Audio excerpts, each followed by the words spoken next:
இருந்தாரு. இந்தியா ஓடவும் முடியாது. இன்னைக்கு இந்தியன் பார்ட் 2 படத்தினுடைய கதை எப்படி இருக்கு அப்படின்றத பத்தி தான் பார்க்க போறோம். இந்தியன் பார்ட் 2 1996 ரிலீஸ் ஆன இந்தியன் படத்தினுடைய செகண்ட் ஹாஃப் அப்படின்னு சொல்லலாம். ஷங்கரோட டைரக்ஷன்ல கமல்ஹாசன் முன்னணி கதாபாத்திரத்துல நடிச்சிருக்க படம் தான் இந்த ஒரு படம். அதனுடைய கிரைம் த்ரில்லர் படமா உருவாகி இருக்க இந்த படத்துல தமிழ் இண்டஸ்ட்ரியில இருக்க முன்னாடி தயாரிப்பாளரான சுபாஷ்கரன் தன்னோட லைகா ப்ரொடக்ஷன் தயாரிப்பு நிறுவனத்து மூலமா இந்த படத்தை தயாரிச்சிருக்காரு. அனிருத் மியூசிக் இந்த படத்துக்கு கம்போஸ் பண்ணிருக்காரு. இந்த படத்துல உருவாகி இருக்க இந்தியன் பார்ட் 2 படத்துக்கு ரவிவர்மன் தான் ஒளிப்பதிவு செஞ்சிருக்காரு. எடிட்டிங் ஸ்ரீகர் பிரசாத் செஞ்சிருக்காரு. இந்த படத்தினுடைய கதை என்ன அப்படின்னு எடுத்துக்கிட்டோம்னா, தமிழ்நாட்டுல படிச்சு வேலை இல்லாம இருக்கக்கூடிய பல கோடி இளைஞர்களோட மத்தியில ஒருவரா இருக்கிற சித்தார்த் இந்த அரசாங்கத்தை எதிர்த்து போராட முடிவெடுக்கிறாரு. இதுக்காக ஒரு சமூக ஆர்வலர் சிலரை சேர்த்துக்கிட்டு ஒரு குழு மாதிரி அமைச்சு போராடிட்டு இருக்காரு. சமூக வலைதளங்கள்ல பல பதிவுகள் மூலமா பலரோட அறிமுகமும் சித்தார்த்துக்கு வருது. அவரோட குடும்பம், சமூகம் அப்படின்னு சொல்லிட்டு பல பிரச்சனைய அவர் சந்திச்சிட்டு இருக்காரு. ஒரு காலகட்டத்துல ஊழல்ல இருந்து தப்ப முடியாம இருக்கிற சித்தார்த் இந்தியன் அப்படின்ற சேனாதிபதி, அதாவது கமல்ஹாசன் பத்தின விவரங்களை அறியறாரு.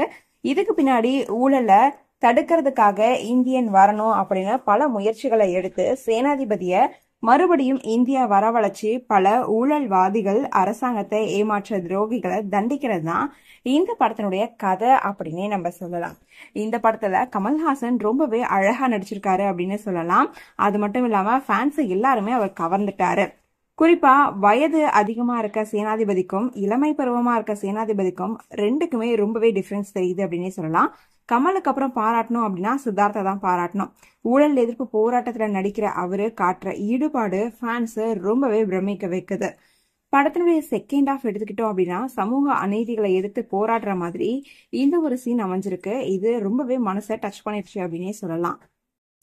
இந்த ஒரு படம் ரொம்பவே ஸ்லோவா போகுது அப்படின்னே சொல்லலாம்.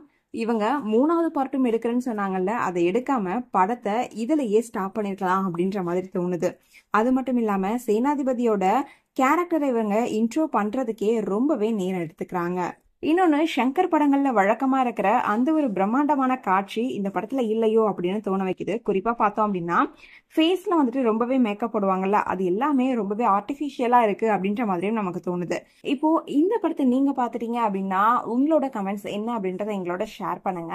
தொடர்ந்து அப்டேட்ஸ் பார்க்கணும் அப்படின்னா லைக் பண்ணுங்க, ஷேர் பண்ணுங்க, மறக்காம நம்ம சேனலை சப்ஸ்கிரைப் பண்ணுங்க.